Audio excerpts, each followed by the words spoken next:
Hello everybody and welcome to the United Stand. This is your Manchester United versus AZ Alkmaar Europa League preview. Very busy day on the United Stand. You can join me live at 5 o'clock UK time for the Ole Gunnar Solskjaer press conference reaction. We've also got the podcast out, which I'll talk about in a moment, but let's fly into this. I'm really excited about this game. I think people are really underestimating how good AZ are. They are third in the Eredivisie, which is in Holland, if you didn't know. They're only a point behind PSV and Ajax. They won very convincingly against Feyenoord, who are a good team, Feyenoord. They beat them 3-0 away from home last Thursday night. They've got a very quick and talented front three. They've got really good midfielders. They're weak at the back, but I mean, this is just not the team that Manchester United want to play, because rival fans will go, ha, you've lost to AZ. But actually, I look at this and go, this is a really difficult game. And I think that'll be reflected in the way Ole Gunnar Solskjaer selects it. I mean, whether it's right or it's wrong, we can talk about that. Get in the comments below. Do you think Chong and Gomez, if they're fit, should be starting in this? Do you think it's almost contradictory to pick them against Astana in a home game but then not stick with them in the away games of the Europa League? And, you know, to be honest, this isn't the European giants, is it? It's not like we're playing bloody, PSG or someone like that. This is, not even the best Dutch side. All right, it's away from home.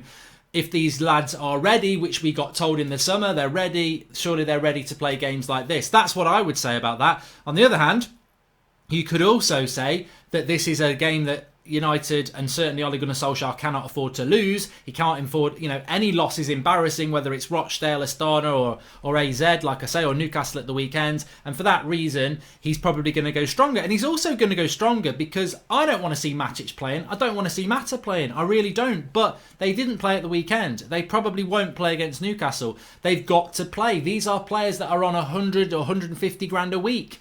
They've got contracts for the next 2 or 3 years at this club. They aren't going to be just sent out to sweep the roads. They're going to play games for Manchester United Football Club, and you've got to put them in to a team to play against AZ. Do they weaken us? I think they do, but I certainly think they're going to play.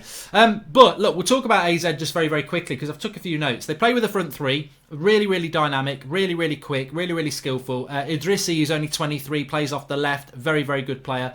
Defensively, a little bit slow. Ron Vlaar, remember him from Villa? He plays for them. A little bit slow. You can get at them.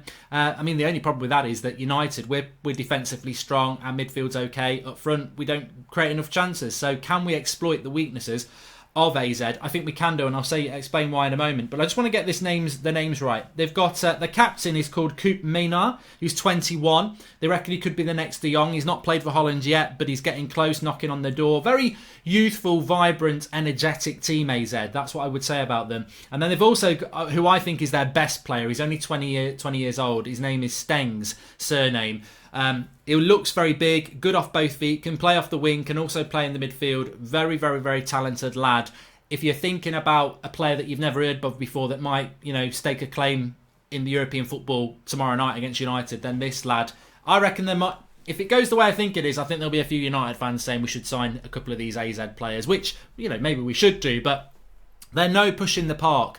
They're really not. They're a good side. Of course, it's very difficult to compare Dutch football to English football. Even a bad English side like ourselves at the moment might be might be top of the league in Holland. Having said that, Ajax got all the way to the Champions League semi-finals. So, what's the gap in quality? It's going to be interesting, but I think the best thing is that, as you'd expect with a Dutch side, they're going to play energetic. They're going to move the ball around well. And that's not something that suits United, especially not a United side that's going to have Nemanja Matic in it. So it's going to be interesting. And I do think, all right, it's not going to be United's first team, which we'll go into in a moment, but it's going to be a challenge for United. And I do think if they can come out of this game with a result, it is something to build on, because it's not going to be an easy game. So really looking forward to it. I really am looking forward to this game. I'd almost forgotten about it because the Newcastle game's huge on Sunday. And with that in mind, let's not forget we are stuck in the bad side of the Europa League now. I mean, I've said this before. I want to be in the Champions League. We're not good enough. Would I rather not be in the Europa League and doing what Leicester are doing, playing one game a week? God, no. I want to see my football club playing games, and I'd rather be in the Europa League than nothing. And that's, doesn't look like we're going to be in the Champions League next year, does it, at the moment? So I would be saying I want to be in the Europa League. I do want to be in the Europa League. I don't know what you lot think about that. Again, get your comments in below. But I do want to be in it. I know it's embarrassing, but I do want to be in it. I'd rather that than nothing. The issue with it is that when you're playing away on the Thursday night and then you're playing away on Sunday, it's a really quick turnaround. So Ollie's got to be very careful how he picks the team. As you can see, I've gone with Mason Greenwood up front, but I actually think he might play Rashford, which I think we all know is a big mistake. But what you've got to remember is, and you've got to try and put yourself into this situation, forget the goal in the new camp, forget the legend status as a player. You're Manchester United manager now, right? The issue you've got is, you know the club supports you. You know the ex-players support you. You know that the media is behind you. But that won't be maintained forever. Whether it's being manipulated, whether it's unfair, whatever. He's got major support in the mainstream media at the moment. But if they continue to get bad results, he won't have that. If his name was Jose Mourinho, he'd have a load of pressure to be sacked. He's fortunate that he's got a lot of support around him, Ollie, and that will keep him in a safe position. However, if the results and the performances continue the way they are, then eventually that's gonna fall apart. And I think Ollie will be feeling the pressure anyway, because this is not the dream he wanted. We are massively underachieving. So he's going into these games now and he is protecting himself. He's like, all right, am I in a position to play the youth? Probably not, because I'm underachieving. So this is why he's picking people like Rashford. This is why he's overplaying people when they're injured. I cannot see how you would pick Rashford in this game, because you're going to want to play him on Sunday. Martial's out of this game, and if he's out of this game, I don't see how he's back for Newcastle. I mean, how can you miss basically a month of football and then start against Newcastle? It's just not going to happen with Martial. Maybe he'll be on the bench. Even if he is, he's going to be massively rusty. And to be honest with you, why risk Martial against Newcastle when he's got another 2 weeks off after that for the international break? So I think Martial's out of the equation. So that means Rashford's going to be very important against Newcastle. So why would you play him against AZ? I don't know. I think he might do, but I've gone with common sense and theory saying that he won't do. So that would be Greenwood up front. I think Dan James will play, whether he should or he shouldn't. I think Dan James will play. Lingard, I mean, look, Lingard needs to start, because I just don't see what he does anymore. I mean, just keep playing him and see if he starts playing football again. So I would play Lingard. As I say, Mata's got to play. So that means Lingard's got to shift to the right, which means, again, no Gomez, no Chong. I can't see them starting. I would start them, but I don't think he will do. And I think that shows exactly what we've been saying about this youth thing with Ollie. He talks about it a hell of a lot. He says they're ready, but if they're ready, they should be playing in games like this. And I don't think they will. Midfield, Matic has got to start because he didn't start against Arsenal. He's on a lot of money, same as Mata. They're on long contracts. Mata was given a new contract in the summer, so you've got to play him. They've got to. I don't agree with it. I'd rather see other players playing, but these are the players that we've retained at the club that I don't think should be here, but they will play against the Astana. And I think he'll pick Fred, because Fred clearly isn't a starter for the first team. He should be, but he isn't, so surely he starts in this game.